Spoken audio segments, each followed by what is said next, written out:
हिला भी नहीं पाए किसी राजा ने। बैठकी किया कि मिलकर के तोड़ेंगे। कि भूप साहस 10 एक ही वारा और लगे उठावन टरही नटारा, लगे उठावन टरही नटारा, लगे उठावन टरही नटारा। भूप साहस 10 एक वारा लगे उठावन टरही नटारा। ओ भूप साहस 10 एक वारा लगे उठावन टरही नटारा। भूप साहस 10 एक ही बारा और लगे उठावन टरे नटारा। बैठकी किया मिलकर तोड़ेंगे। और समस्त राज राजाओं ने मिलकर के जोर लगा दिया, लेकिन भैया टूटी नहीं, हिली तक नहीं। अब सब राजा ऐसे करके बैठे थे वहां, लेकिन अब कैसे बैठ गए? ऐसे करके।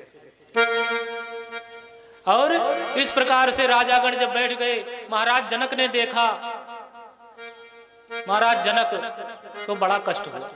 महाराज जनक आकर कहने लगे कि हे देश देशांतर से आए हुए राज राजाओं, अब यहां बैठ करके हमारा संताप और मत बढ़ाइए। अपने अपने देश को जाइए, अपने अपने घर जाइए, क्योंकि जब तक आप लोग रहेंगे तो मेरा संताप बढ़ता जाएगा। अगर मुझे पहले ही विदित होता कि संसार में कोई वीर नहीं है,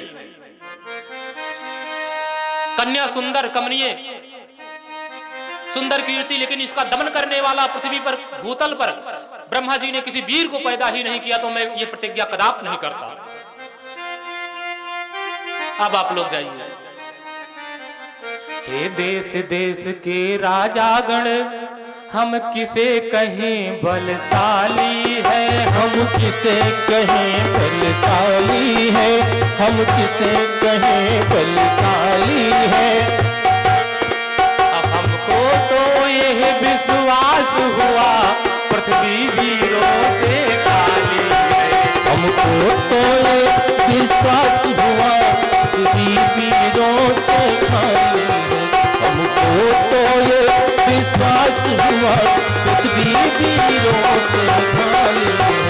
हमको तो ये विश्वास हुआ पृथ्वी वीरों से खाली है।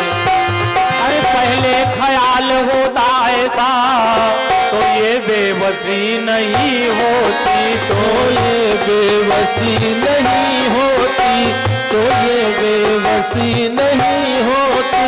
हम करते नहीं प्रतिज्ञा ये तो ऐसी हंसी नहीं होती। हम करते